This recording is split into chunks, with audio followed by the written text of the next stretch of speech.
So here's what you want to do.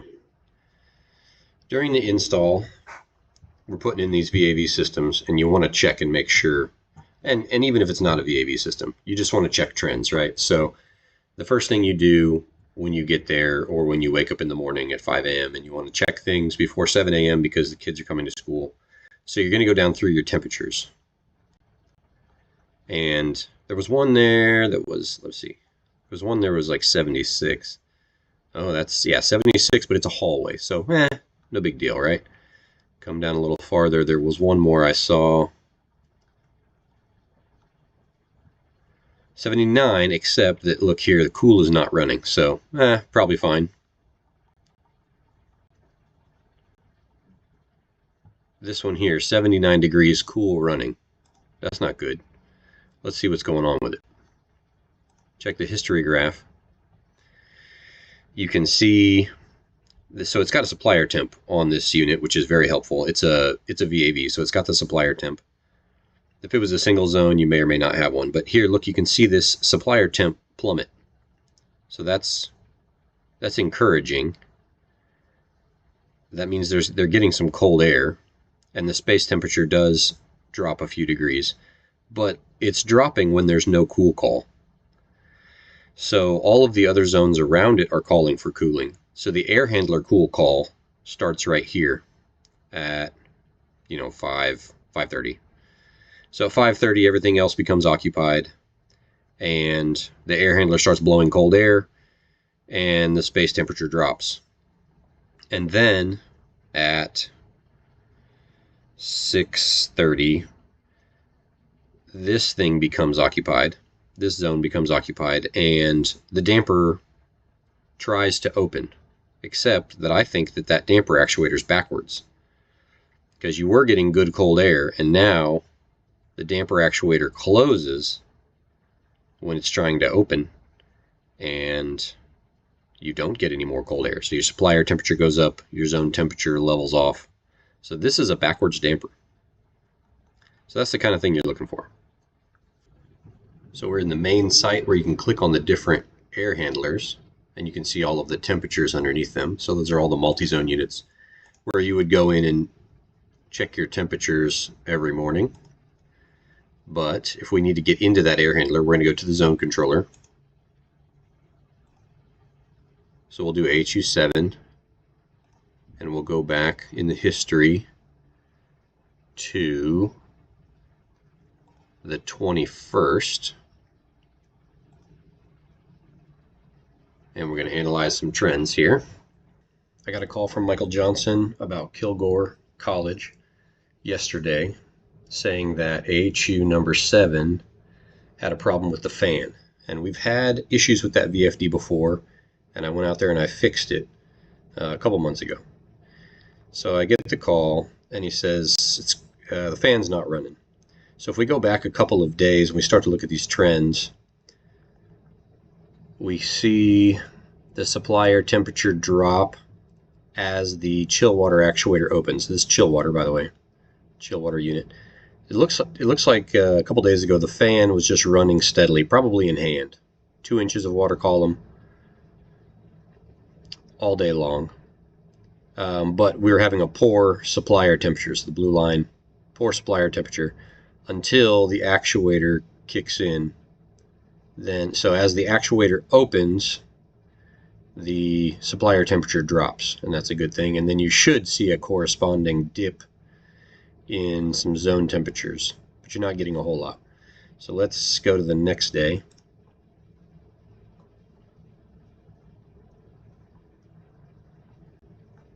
Also pretty poor. So we have maybe it's in hand, maybe it trips a circuit breaker or something, somehow it shuts off. So we have 0 fan here. So your inches of water column is your static pressure reading. So this is the static pressure probe that's plugged into the ductwork, the supply ductwork, that's going to tell you how much fan pressure you've got. So even though you've got an open chill water actuator's at 100%, the supplier temperature is poor. So you got a cool call.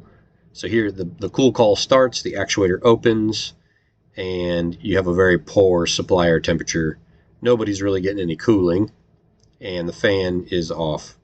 And so that's why nobody's getting any cooling. And so then your zone temperatures reflect that. Everybody's in the 80s or much, much worse.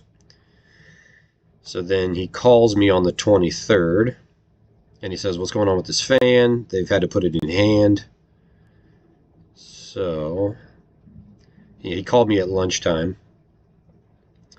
And so right there, he calls me right at 12:30, and we talk about the fan. And he says they've put it in hand for the meantime, but he thinks that the configuration got lost somehow, like the controller lost its mind, and it was not controlling to the static pressure set point that we want. So it looks like here they've already put the thing in hand, like it's running poorly, probably no fan, until finally right about here, maybe 7:30, they put it in hand, and then you start to get a decent supply air temperature. The actuator then begins to modulate up and down, because when it dips really low, when it gets down towards that low temperature set point or that low temperature limit, the actuator will close. So it opens with the call right here. So the call starts, it opens wide up, and then as the supply air temperature comes down, it dips really low into the 40s, and that's when the actuator will start to close. So you see the actuator opening and closing, and you see the supply air temperature going up and down, so that all makes sense. Now here is where Michael fixed the configuration. So now the controller knows that it should be watching its inches of water column, its static pressure reading, and modulating the fan accordingly. So then the gray here is the fan speed. You can see the gray there for fan speed, and it will modulate the fan speed to correct or control the static pressure to 0.75 is pretty common, but that wouldn't have to be. Anywhere between 0.75 and 2 inches of water column is very normal. You just want it to look like this. All day long it should go up and down, but it should hover, above 0.75, below 0.75. So above set point, below set point, hovering there all day until it's satisfied. At the end of the day, everybody goes home. The cool call stops. The supply air temperature goes up, because when the cool call stops, the fan call, so no more gray stuff, the fan call goes away, and we have no more static pressure.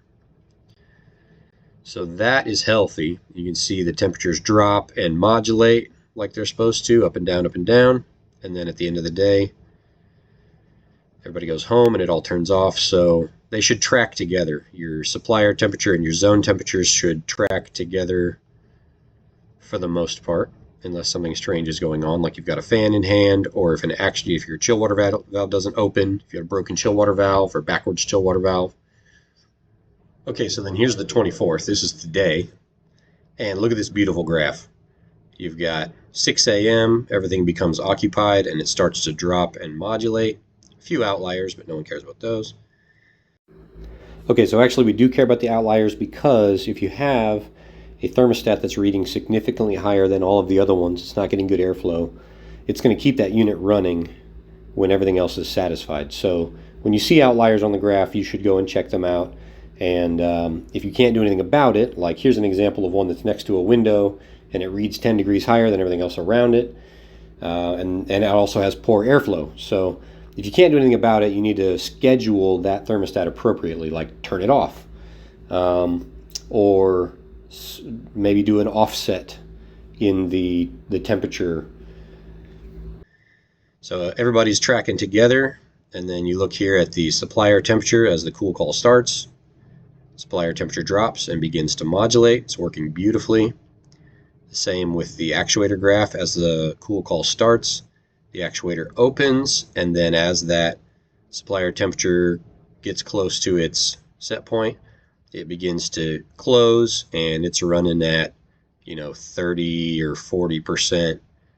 There it is, 37%. Chill water actuator, and the fan is responding like it should because now the programming has been fixed. So this is the first day after the programming has been fixed, and it's just running really well. So on a call, the fan speed is increased, that's the gray, and the static pressure goes up and hovers at 0.75, which is going to be the set point, all day long. So that is looking really good. That's what you want it to look like. Okay, so here is an interesting one. This is the same job site, the same building, different air handler. It doesn't seem to be affecting comfort very much, but we do have a problem with the static pressure probe. It looks to me like this static pressure probe is probably in a bad spot. You can see if you zoom in, or if you look here, you can see that, see how these are a little wider here? When you have a nice long call, so you can see this call is maybe a half an hour or something, but then these little itty bitty calls, these little short calls, it never builds enough static pressure to register on the sensor. And even during these longer calls, it only builds to 0.25 or 0.3 inches of water column, which is nothing.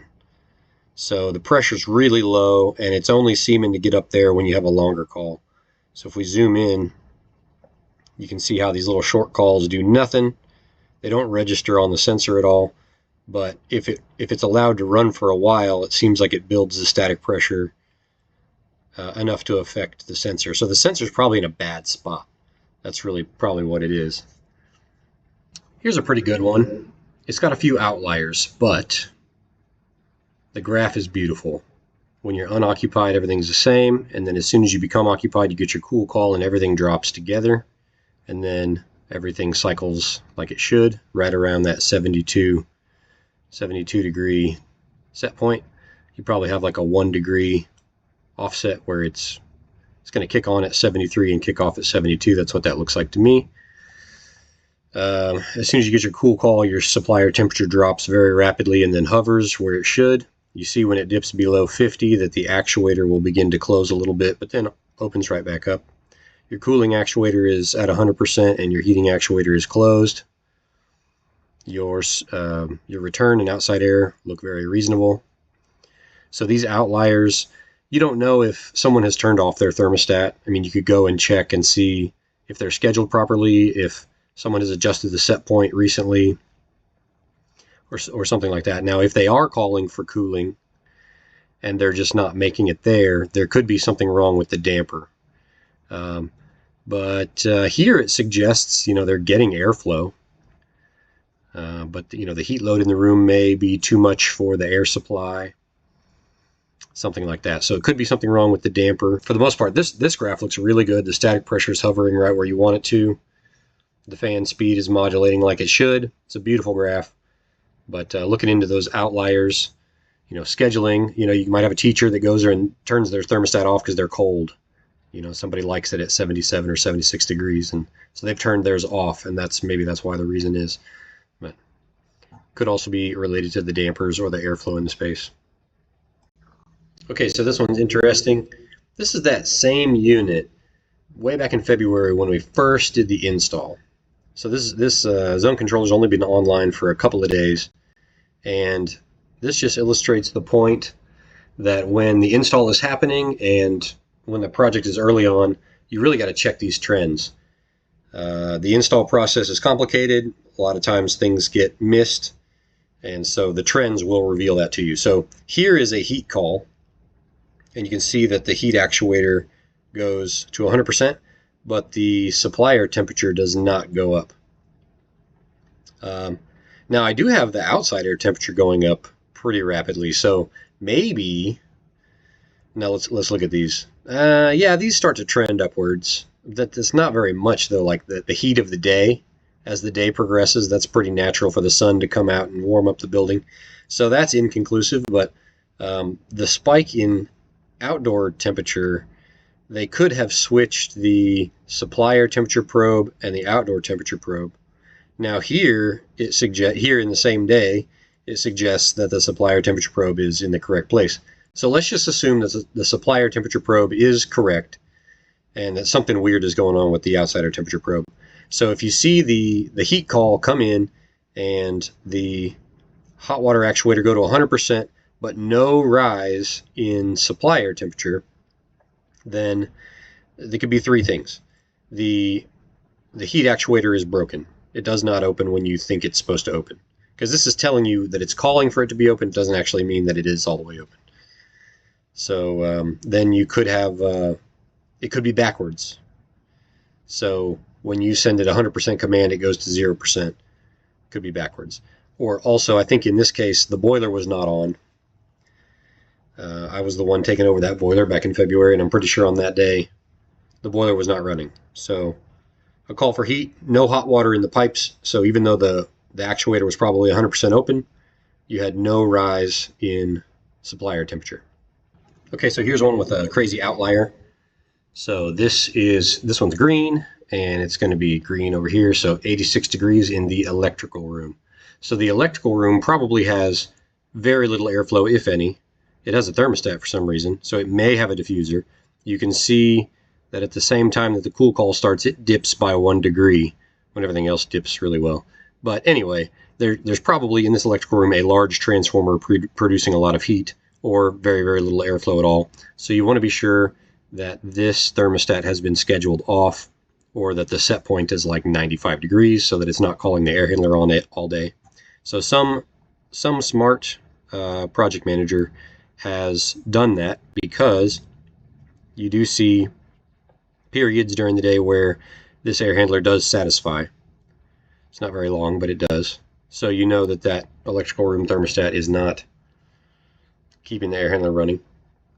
Pressure graph looks good. You can see the dips in pressure correspond to the satisfied condition, so the air handler is off. So that makes sense. The actuator, the chill water actuator, is doing the same thing. The call goes away, the actuator closes. You can see the spike in supply air temperature correspond to the satisfied condition. So the air handler is off every time the supply air temperature spikes. So that all looks good. Okay, so here is one with a chill water actuator that's stuck open. When everything is unoccupied, the air handler fan is not running, and so the supply air temperature is 75 degrees.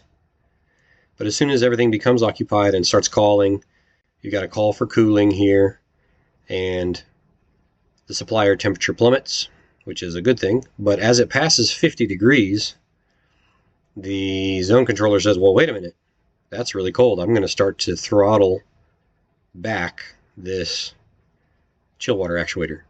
And as it does that, you do see a spike, as if that actuator is doing a little something, but then the actuator goes right back to being stuck open. So it's stuck open.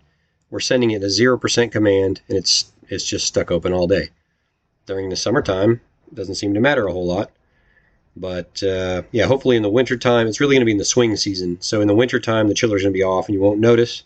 But during the swing season, if you got the chiller and the boiler running, the chiller is going to overpower the boiler. And if you got a heat call, you're not going to get very good heat in the spaces. So let's see, it does it again the next day.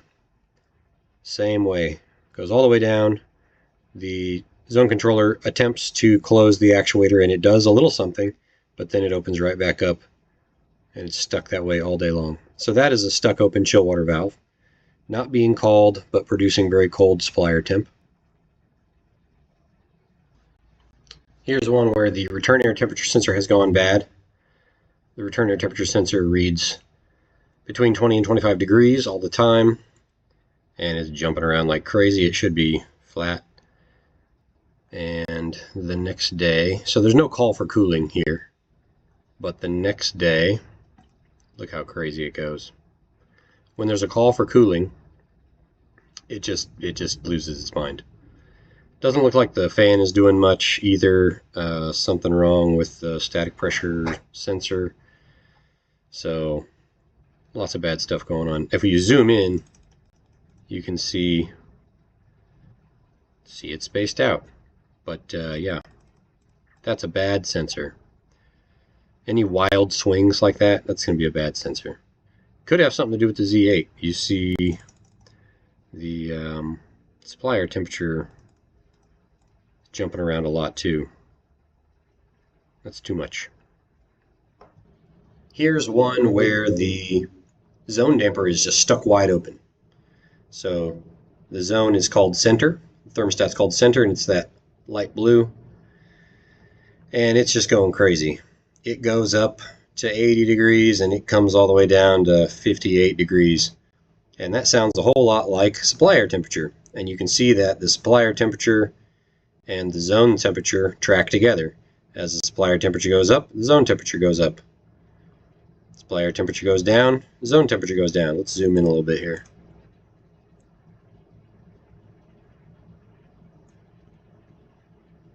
Yeah, so let's see, what time is this? 11:06, and we go up to 11:06, and it's way up here, right? So 86 degrees there, 100 degrees there. So anything that's coming out of that air handler is getting dumped into the zone. So the zone temp and the supply temp track together.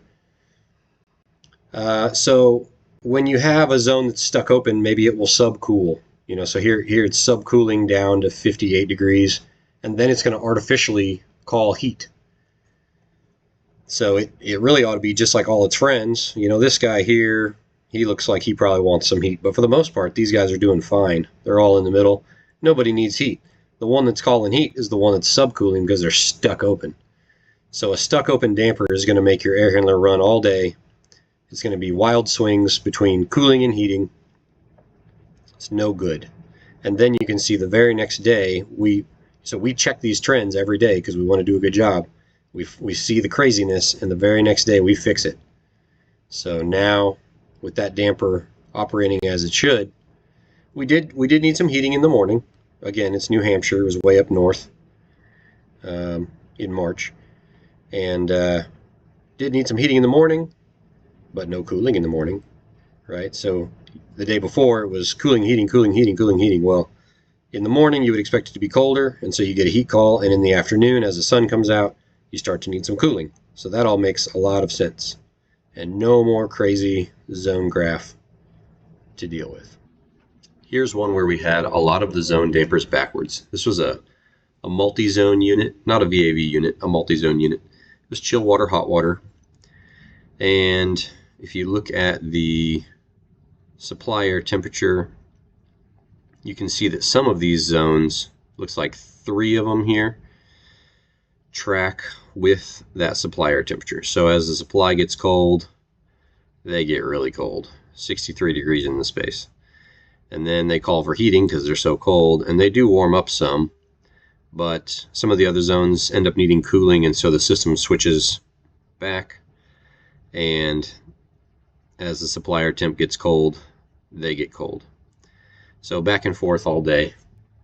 So those dampers were backwards, and as a matter of fact, the zones were assigned to the wrong dampers. So the thermostat in the room didn't even control the damper that it was supposed to. It was a big mess, and we fixed it. So here's the next day after it's been worked on, and you can see that the zones all track together. So that problem has been fixed. Here again, a couple of days later, you can tell that good things have happened. We've fixed those dampers because they are all tracking together, and they're all in that set point range, all close to set point.